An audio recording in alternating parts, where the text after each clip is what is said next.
if you ask and you do not receive, it's because you ask amiss. And it says in the scripture that we ask amiss when it is for our selfish passions. And the root of the word passion means to suffer. So usually we go to God and we say, listen, God, I got a problem. I'm suffering. I'm asking you to end my suffering. Now, how is that asking amiss? Well, the realization here that we have to understand is we first have to contemplate the nature of God and what our relationship is to God. This is always the starting place to correct the error in our life that is demonstrating itself as some sort of fear or lack.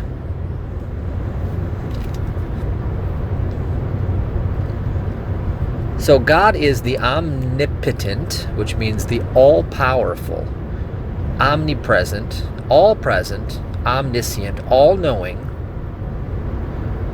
power, presence, and mind that pervades all space. In fact, God is the space between the cells, between the planets, between the sounds, between the heartbeat. The space between is the common denominator. So God is the space, and we all share one thing. We all share the same space, according to quantum physics. According to quantum physics, space is a substance, and we're all connected to it. So God is the space that connects all things. And in the original Sanskrit, before man interpreted man to be made in the image and likeness of God, you see, man did that. The original Sanskrit says all things are made in the image and likeness of God. So now this is inclusive for any other ideologies we have about aliens and multidimensional beings, etc. All things, not just man. It includes all of the creatures on this planet and other planets. And according to quantum physics, the space is what binds us all together. The space is God. The Vedic teachings tell us that infinite worlds appear and disappear in the vast expanse of my consciousness, like motes of dust dancing in a beam of light. So you've seen the sun shining in through a window and the dust particles in the air, and you can see the space between the particles. This is what the universe looks like if you're to accurately interpret your relationship to God. Now, as the particles in the light coming through the window, we could say the sun, that we see the sun, and then we know our relationship to God. You see how metaphorical this is? If we can see the sun, as in Jesus the man became one with the Christ consciousness. The consciousness is the revelation of our oneness with God.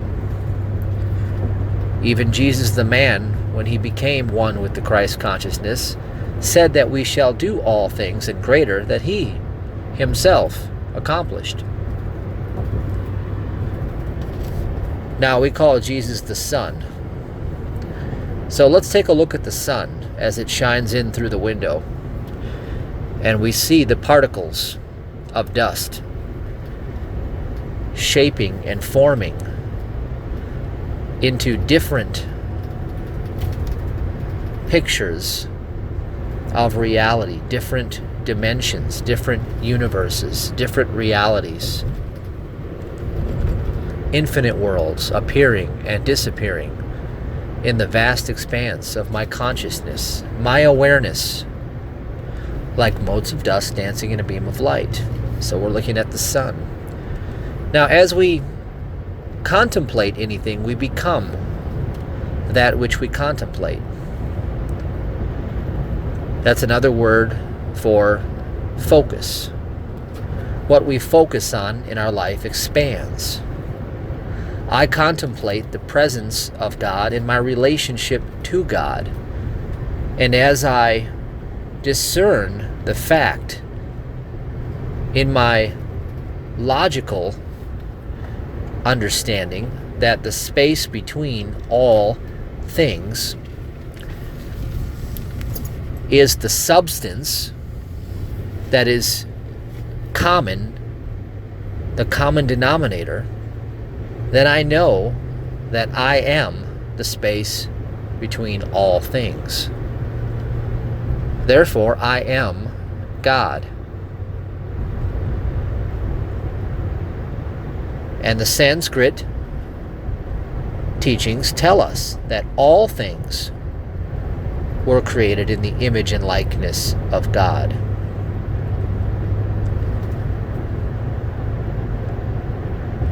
And we understand that everything in nature and everything in the universe fractals. It repeats in patterns. History goes in circles. Things repeat. As above, so below.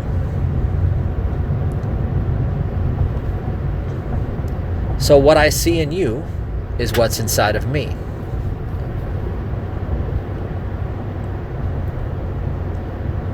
And the scientific formula that we want to apply and be able to rely upon and build our trust in God, is the trust that we have with our relationship to God. Because life is really all about relationships. Every area of your life, whether you have a health challenge, a money challenge, or a relationship challenge, i.e., what you're asking God for when you're asking amiss, is really a relationship problem. And you have only one problem, and that's a wisdom problem. And the actual problem that you have is your discernment between who you are and who God is. Because if you knew that God was all power, as in the only power present in any environment, in any circumstance, in any space, because God is the only space, and you knew that God was omnipresent, like I said, God is the only space. And if you knew that God was omniscient, limitless, knows everything. Edgar Cayce once described how he would dream what was to come tomorrow in his sleep. And he would dream about the symbols he saw the day before. Now that's just like God, to plant the seeds ahead of Edgar Cayce's now. Consequently, I have a workshop called Living Ahead of Your Now, because that is the true relationship between me and God. The more I allow and surrender to God's infinite intelligence, i.e., less thinking and more knowing, i.e., building more trust, i.e., stepping into faith instead of limited logic. This is how I begin to understand my relationship to God.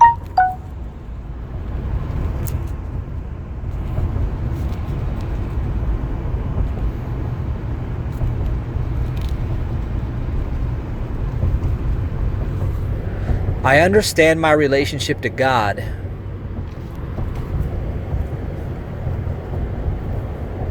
not by thinking man's thoughts, but by contemplating what God is and how I fit in the picture. Now, this changes the game of what I'm going to ask. If God is being me in the present, always as the only power in the present and the only mind in the present, I don't have a problem. There is no problem. God is not knowing about any problem because God doesn't have a problem. So who has the problem that is doing the asking and asking amiss? It's not God, not my real identity. It's my ego living in the illusion, the separation, in the duality, and the reason why it is experiencing the problem is because of a former judgment. Because the way God works is very simple. If you understand what I have taught about, how the galactic flows in through these chakra points, these nodes in our bioelectric body, and the galactic flows in through the crown chakra, and it flows down, and it flows out the body again, and circles back around.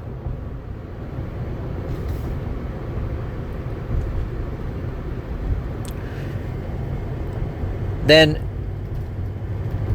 what you want to understand is that we limit God's ability to be revealed from our limited perspective, our consciousness. Our consciousness is our awareness. People make a big deal about this word consciousness. It's a big deal. Oh, what is consciousness? How do I raise my consciousness? Consciousness is what you are aware of.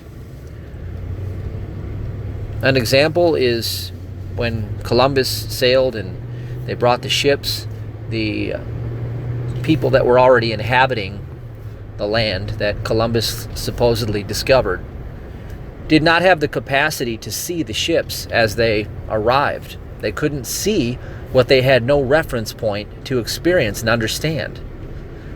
So therefore they had no sight, in plain sight. What was in plain sight was invisible. And this is how consciousness works, is that your miracle that you're asking for is in plain sight, but you can't see it. Because if you're not aware, then you are unconscious, which means you are in the past or the future, in the mind, and you are experiencing the 6 degrees of separation through the 3 kingdoms, toiling about in your mind, asking who's going to do it, what's going to happen, where is it going to come from, when am I going to get it, how, why, who, what, when, where, why, how, who, what, when, where, why, how, who, what, when, where, why, how, going down a linear progression of serious circuitry and creating more resistance at every point of thought, increasing the resistance, increasing the unconsciousness. Now, unconscious means that you are not conscious of what is. That's what it means. Well, what is that you are unconscious about? What is it? Because whatever is The opposite would be is not. Well, God is not a problem.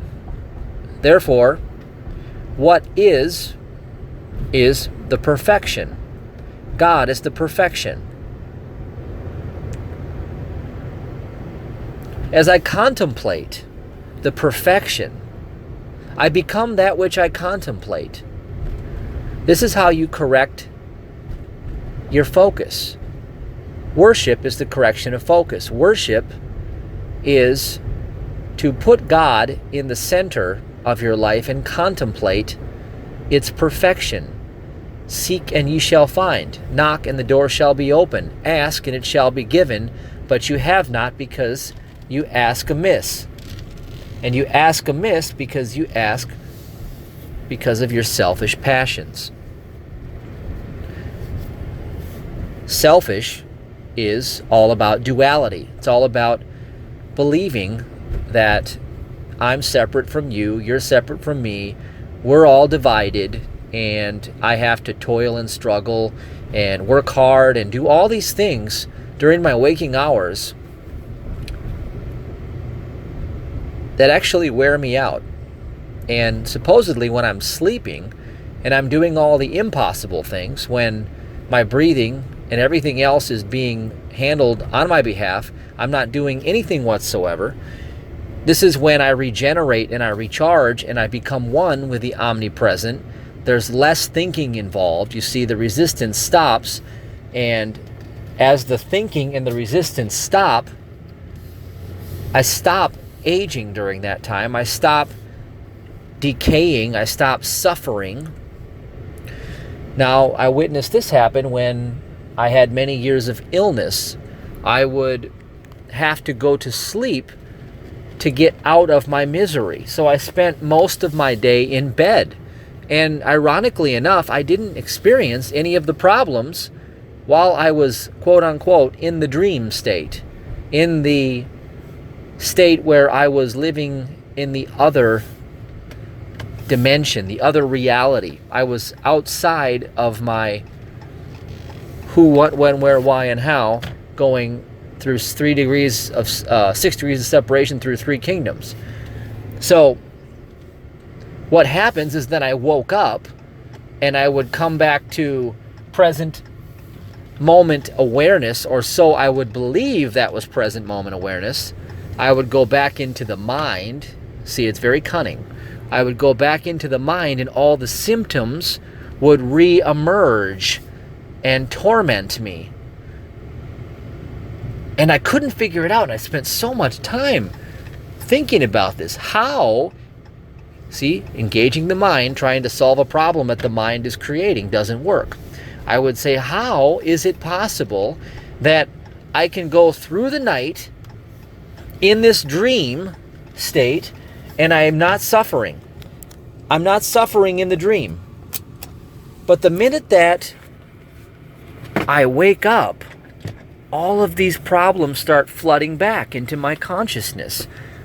The pains come back, the scared feeling, the torment, the fear of dying, all these things kept coming back when I woke up.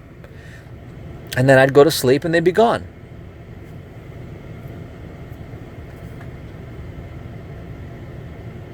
Now, the reason why that happens is because the thinking of the disease is the disease. The thinking of the problem is the problem. So when you ask in terms of your selfish passions, which means, look, I see a problem. I see a bank account that needs an infusion of cash. So I ask God to dump some money into my bank account so I can be cash rich. You see, what you're doing is you are engaged in problem consciousness and therefore asking amiss. Now, if that motivates you to go ahead and do something about it, let's say you go and take some extra work at your job, or you go sell some things or do something to put money and solve that perception of your lack, what have you done? You've actually taken a step of faith. You see, what you've actually done, regardless of what you perceive your mind has told you about the situation, what you've actually done is you have taken an act of faith, assuming that it would bring about a resolution to your perceived problem. And typically this comes from your past knowledge, your past wisdom. An example would be, let's say you're driving your car and all of your tires blow out, and you need to come up with $700 to put tires on your car, and you don't have $700. So instantly you perceive a problem. You perceive that you go through your mind and you say, listen, this is what's worked in the past, or this is an idea I have. How about I go do this? How about I go do that? Well, it's the actual movement that you take in faith towards doing that thing. When it comes to pass as solving the problem, it's the trust. It's the faith and the trust that equate to the actual currency that moves the space in order to correct the false appearance of the problem. You see, in reality, there never was a problem. God doesn't experience a problem with itself. Our mind experiences a problem because of a judgment, and therefore separates the power that flows in through the chakras and out into the hologram. It takes it through a reductor, and it reduces the flow down to a trickle of what used to be a fire hose coming in. It reduces it down to, let's say you have that little trickle in the sink when you don't turn the valve all the way, and it's just drip, drip, drip, drip, drip. That's how most people are operating with their consciousness of God. They have that much faith and that much trust in the consciousness of the all-power, all-presence, all-knowing aspect of their divinity. So based on whatever amount of flow is trickling, that is their currency. That is their actual currency that brings about the demonstration and the revelation required. So if God is flowing in like a fire hose through the top of my crown chakra, the all-pervading space that is the substance we are all connected to, if that is coming in like a fire hose, and I have all these judgments banked up, and I've talked about judgments, how they rob you of your currency, just like a bank sheet on the earth plane, as above, so below. These are all fractalizations of experience that you can see on many levels. And I have all these judgments that steal my flow. Then what happens is it trickles, and then based on that little trickle is where my faith, my expectation, and my trust reside. You see, your true spiritual currency is your faith, your trust, which equate to your expectation. Faith and trust are synonymous. They are one and the same. You can interchange them. Why do I tithe to God? I trust God. It's my way of worshiping God. Worship is the correction of focus. The purpose of the tithe is to keep the focus in the right place. It's the worship component. Now, as I build that level of trust through many experiences, those experiences create a higher degree of consciousness because I have more trust, and I am looking for more with my expectation that I've birthed of God to show up in my life. I become fascinated by this mysterious power that can speak to me in symbols during the day. that can show up in my dreams with prophetic visions at night. And then I can walk into my quote-unquote waking state the next day. You see, this power doesn't operate in time. That's why it will baffle your mind if you live in a time-based construct. This power operates in now space, jurisdiction, always. Anything in time is fiction. Our language was written in fiction. That's why we ask amiss to begin with. We are living in fiction, in the mind, trapped in a false reality matrix, in what I have cracked the password to be the world of broken dreams. Now say the word broken dreams to yourself, and this will unlock the essence of revealing to you where your power is being siphoned away by artificial constructs that are causing you to lose your divinity. Now, all you have to do is let go and let God. That's what the scripture has been saying. But letting go and letting God is not quite as easy as it sounds. That's the advanced course. You see, God is very simple. God is very to the point. And whenever you're confused, a deceiver is present. And the world is full of deception. It fuels itself on deception and corruption. That's why the world knows us not, who are in the world and not of it. Now, my goal here is to get back on the subject here and talk about asking amiss and what we can do about it. Asking amiss means that you A, perceive a problem. Here's the formula for asking amiss. A, you perceive a problem. B, you identify yourself in duality. C, you assume that it's going to take time to solve the problem. D, you engage your mind. And then E, your mind gives you false answers that beat you up, and it beats you up for not knowing the answer. And then you can rinse and repeat. It's just very simple. It just goes down that one path. It goes down that path over and over. That's a series circuit. That is what a series circuit looks like, and here's how it works. Let's say I perceive a problem that, for instance, when I had that illness.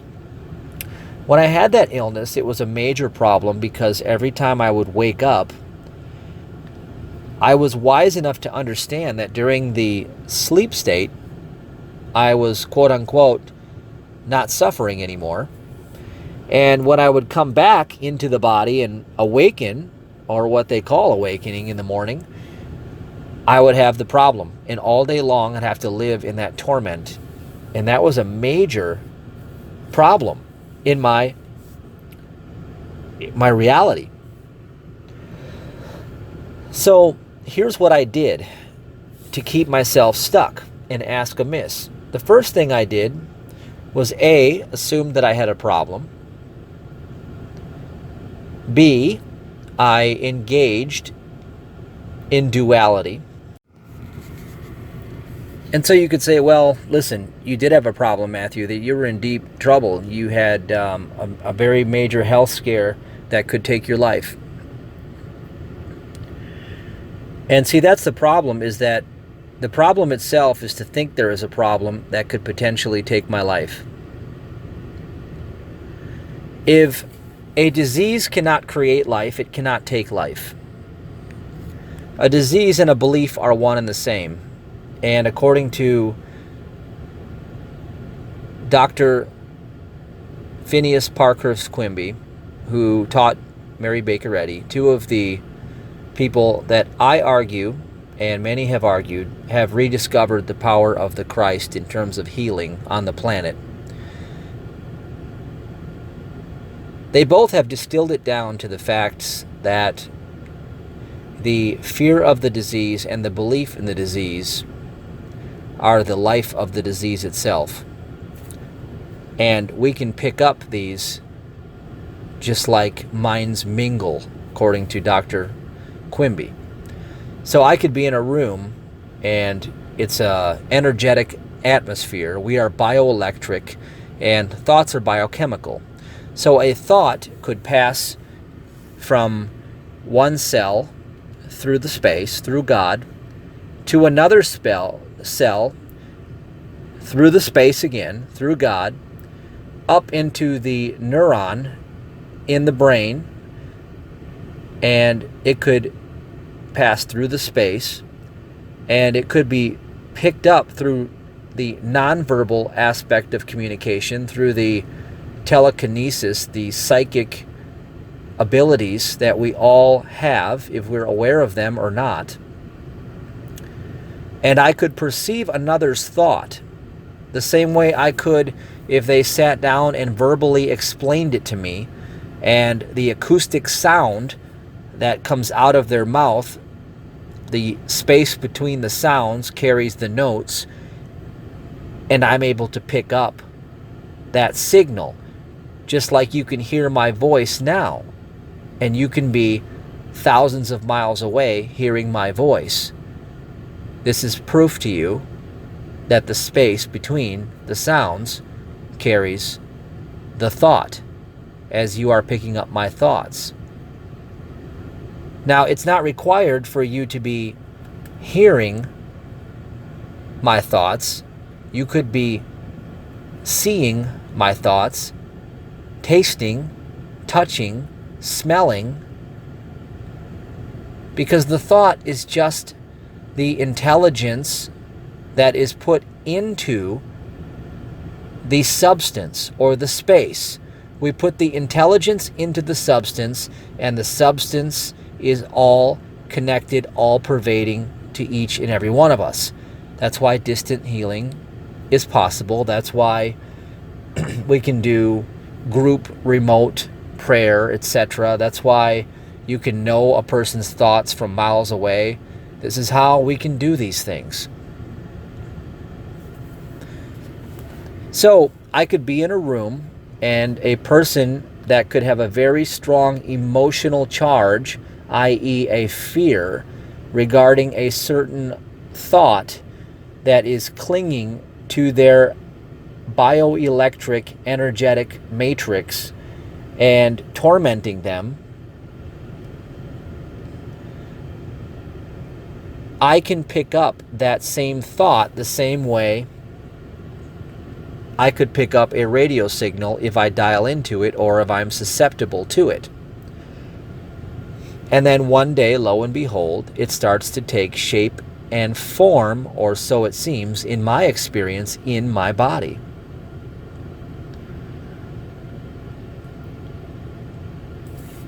And then I make the mistake of A, perceiving that I have a problem, because the minute I do that, I move into duality.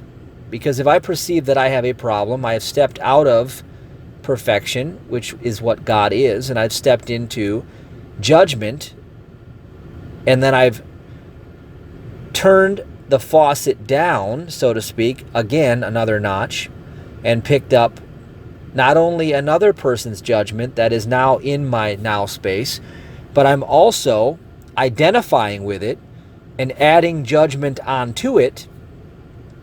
And then we have the world of 1,001 lies to build on 1,001 more lies.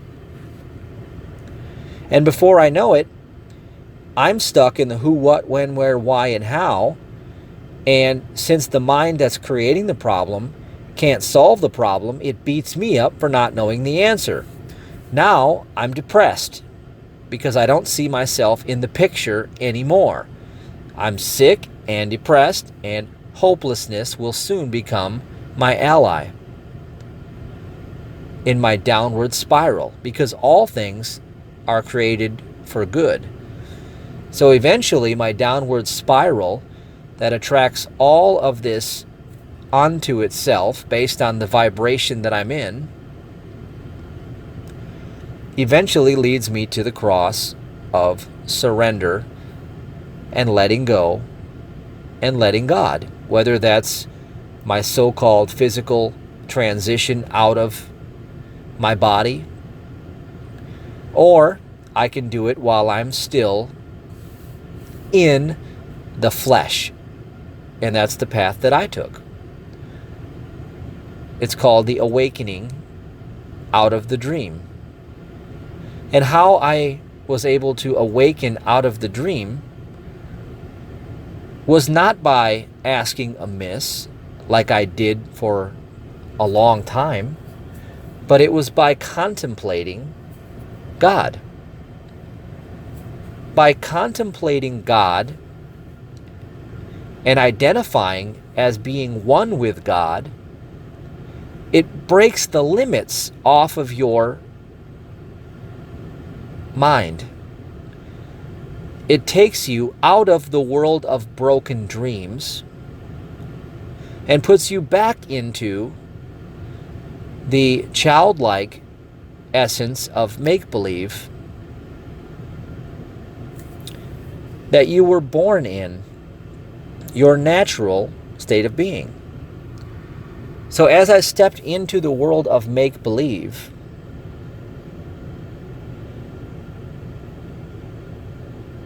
my intelligence exponentially multiplied.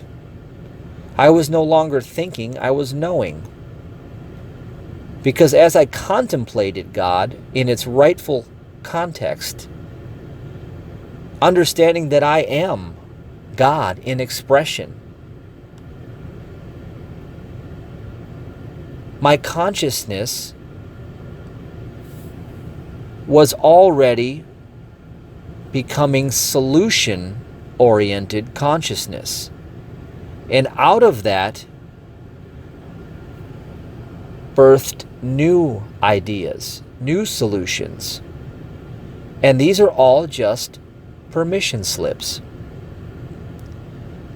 Because if I am God and I have no problem, then what this means is that what we call man and woman is really God expressing itself to have relationship with itself and to understand itself. And you could say that it's from varying levels of awareness or consciousness. When I was young and I was without money, before I learned to tithe and to worship God and to understand God's nature and my relationship to God and put the puzzle piece together, which I teach about in my 3-2-1 process at MatthewDavidHurtado.com, and you can learn it. And it solved the currency flow in my life by breaking the back of poverty once and for all.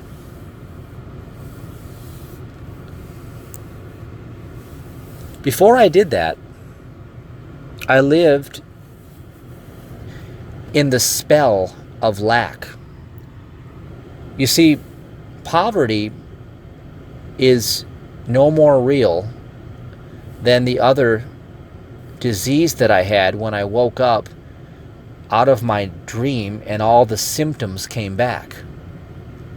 You see, when you go to sleep at night and you merge with the omnipresence, the omnipotence, and the omniscience, because your judgments stop in your sleep, and then the flow is not diminished down to a trickle because you got your mind out of the way.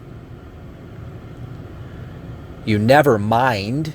You pay it no attention at all as you're out of the body. And I can prove to you that you're out of the body. Haven't you ever heard yourself snoring in your sleep? Well, if you have heard yourself snoring in your sleep, then how could you be sleeping? Well, who was the one listening? There's so many clues if you're just aware of who you truly are. So if the poverty wasn't there when I was sleeping, but it was only there when I was in the quote-unquote awakened state of being, which is actually the unconscious state of being, because it involves the most thinking, the most resistance, the most who, what, when, where, why, and how, which create the most dis-ease. There's only two things we need to do to create the Maya, the disease, the friction, is we need fear and we need the belief. Whatever we fear keeps it locked in our experience. And whatever we believe is really a way of saying we have contemplated something long enough to activate the vibration within us, and we are now synced with that vibration.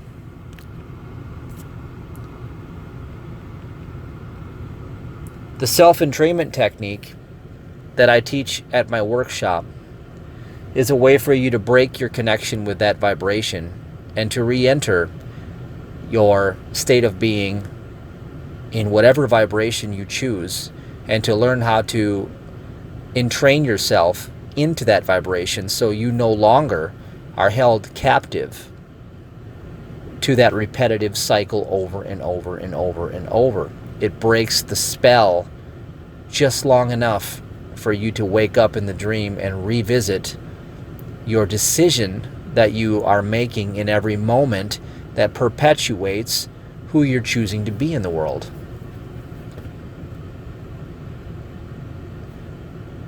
So before I was able to break the spell of poverty, which was no different than breaking the spell of any other illusion that showed up, because all problems are in fact opportunities to grow in consciousness in disguise. They are stepping stones to higher levels of awareness, and as you call them out as such, they become that in your reality. When you change the way you look at the world changes. I never had a money problem. I had a calling for a higher degree of consciousness. Money just happened to be the initiation that caused me enough of my focus to go down the path of the cross in that regard too. I had to go through 2 bankruptcies to wake up out of that dream. That's like dying twice because of an illness so that I can remember that I don't ever die, I'm eternal. See, a bankruptcy is the death of your finances. And that is the common denominator for most self-made millionaires, is that they have gone through at least 1 or more bankruptcies. You see, when you go through the death, whether it's the death of one thing or another, and you realize that there is no such thing as a break in the continuity of your existence, there's no such thing. It's a paper dragon, either way you look at it. When you recognize and you know from experience that you cannot die, that you cannot be poor, that you cannot be without, because it's not anywhere to be found in your true identity. God is knowing nothing about poverty, because God is the good that is ever increasing. The nature of God is expansion, and the nature of God is good, and the nature of God is power. So we have electrical current, we have currency. Why do you think they call it currency in your world? It's symbolic, because it is power that flows. Why do you think that the lack shows up with fear associated to it? Because the fear is the problem. The fear is the problem that you have with money. And the only way to break the fear is to engage in the process of worshiping God through the tithe. It's the only way I've ever discovered how to do it, because it breaks the back of the fear once and for all. And it puts your focus back in the right place. Because as you contemplate the nature of God, how God is this force that is eternal, and you're part of it. You cannot step out of it. Therefore, you are that force. You are the God. You are the deity. Wake up. You are the deity. I said, wake up now. You are the deity. As you step into that atonement, you break the limitations off of your mind. You wake up from the spell.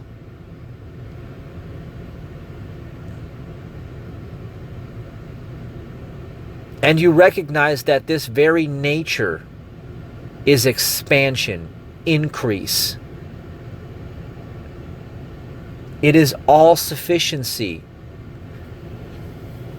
If it has the power to create universes and all of the substance in the universe, galaxies, etc., is ever present in a holographic universe inside every part of the whole, then you have more power in your fingernail, in your pinky, than you could even know what to do with if you would just become aware of who you are.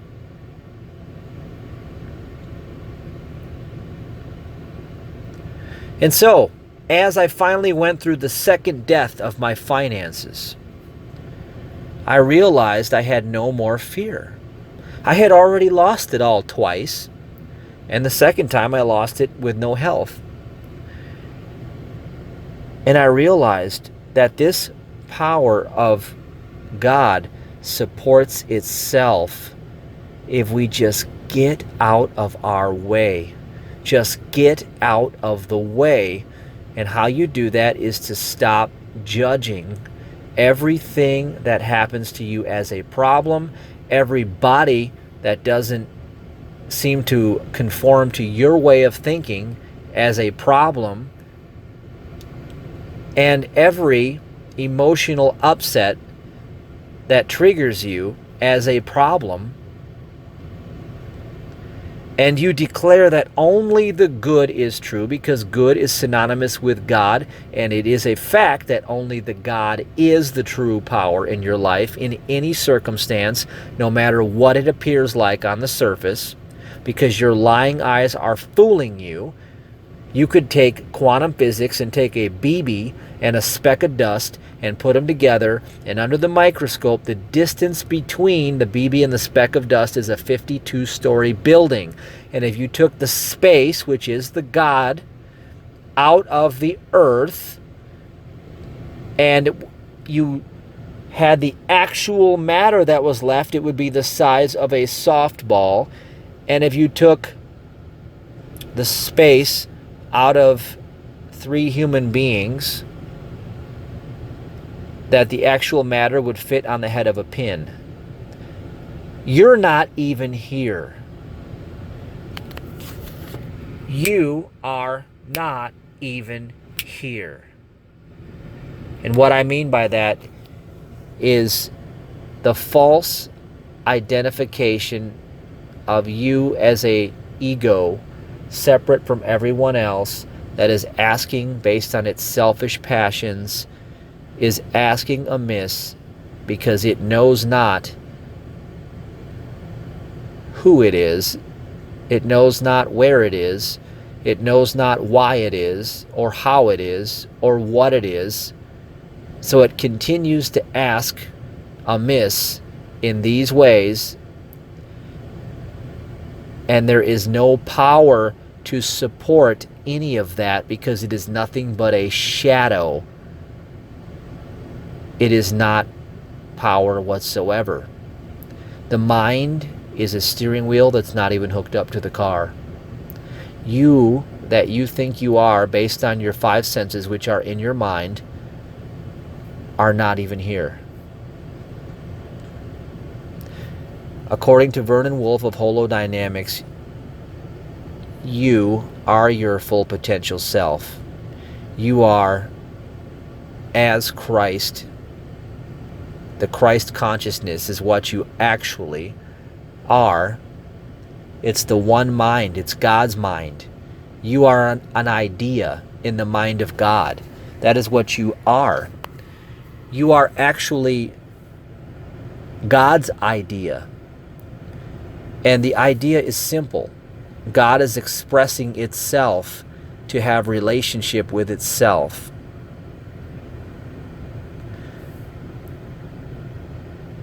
So when you are in the mind and you are in the past or the future, outside of now space, where God is, because God is the space,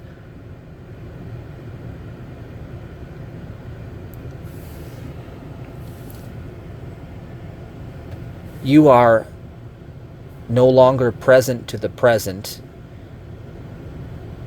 and you're living inside of judgments, because the mind continuously makes judgments, and that's what it is notoriously keen on doing. And what you're doing is you're turning that faucet down, down, down, down, to where it's only just drip, drip. You got just a little bit of God coming, drip, drip, that little power coming, drip, drip, drip. And you want to turn up your money supply, you're going to have to turn up that drip, and so that it starts gushing out currency, flow, cash flow, they call it, flow, currency. Has to do with water, symbolically. Now, electricity squared is the substance that powers the space. And you are a biomagnetic, bioelectric being, a carbon-based structure. You store carbon. Well, what I meant is you store your karmic baggage in your carbon structure.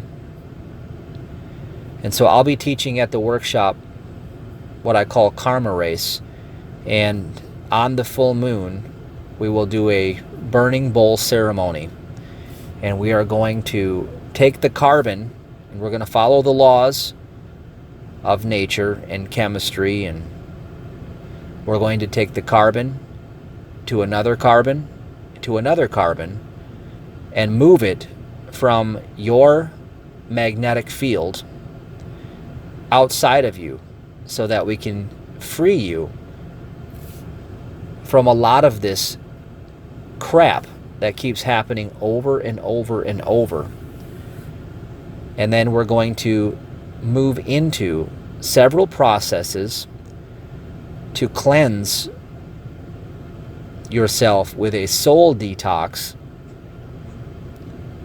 I call it a soul detox. The truth is, your soul needs no detox. It's actually, we're going to get a lot of junk out of your electromagnetic field that your mind is clinging to. We're going to get your mind out of the picture is what's going to happen. And then on Saturday, we're going to step into the now and do the self-entrainment process and put you into the vibrational set point where what you desire can attract itself unto you. And then we're going to condition that, and we're going to add on some other things to get you fully equipped so that your consciousness of you as God becomes the primary focus of your life. Because that is what ascension is. That's what ascension means. That's the path that Jesus the man took when he did the 40-day fast and the Christ consciousness came into him. The understanding. Every time I've had a spontaneous healing, and I've had several of them from 3 incurable illnesses, the Christ consciousness has come into me. And in that moment, the revelation itself dispels the dark shadow and casts out the disease. And really, it's just a recognition of the true identification of being one with God. And it's an experience. You see, the problem with words is that I'm trying to convey the non-physical with the physical. The only physical thing in the universe is the spoken word.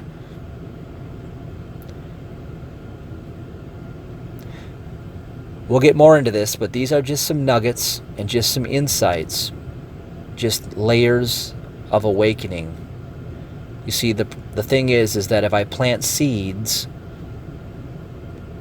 if I send these transmissions to you, they will take hold in their own due season and harvest in their own appropriate ways. And by listening and by really paying attention with your whole being, as you have done, the transmission is now complete.